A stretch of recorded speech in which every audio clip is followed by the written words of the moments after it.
President Donald Trump commuted the criminal fraud sentence of Ozy Media founder Carlos Watson on Friday, just hours before Watson was due to begin serving a 116-month prison term for a multi-million-dollar scheme, a senior White House official said.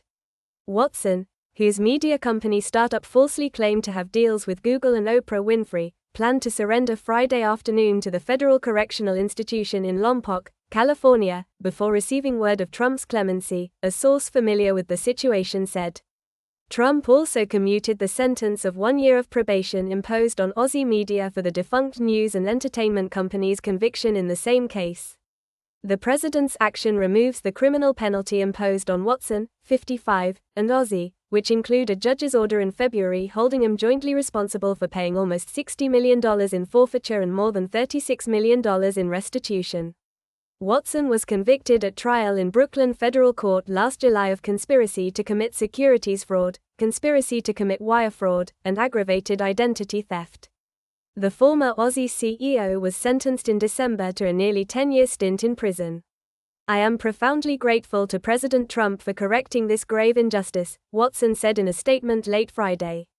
His decision reflects his unwavering commitment to fairness and justice for those who have been wrongfully targeted. "I am especially thankful to President Trump's pardon Tsar, Miss Alice Marie Johnson, whose commitment to justice and second chances continues to inspire me," Watson said. Her belief in fairness and second chances reflects the best of what our country stands for. Watson's defense attorney, Arthur Adler, declined to comment when contacted by CNBC. A spokesman for the Brooklyn U.S. Attorney's Office, which prosecuted Watson, also declined to comment. Glenn Martin, a criminal justice reform advocate, in a tweet on Friday wrote, "We did it," above a photo of him and Watson. President Trump commuted the sentences of Ozy Media and Carlos Watson hours before his surrender, the tweet said. Carlos Watson is not going to prison today," Martin wrote. "First and foremost, thank God for his grace, mercy and the power of redemption. A very special note of appreciation to Alice Mary Free," he added, referring to his fellow criminal justice reform advocate Alice Marie Johnson. "Your advocacy, compassion, and relentless pursuit of fairness have made this moment possible for people like Carlos."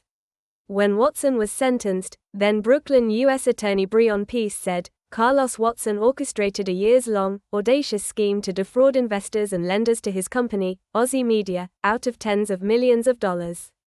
Prosecutors said that Watson and his co-conspirators between 2018 and 2021 defrauded investors by misrepresenting Ozy's financial performance, its ongoing business relationships and its acquisition prospects, as well as its contract negotiations.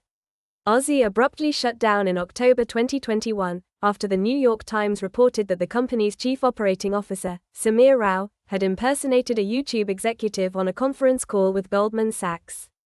The investment bank was considering a $40 million investment in Ozy at the time.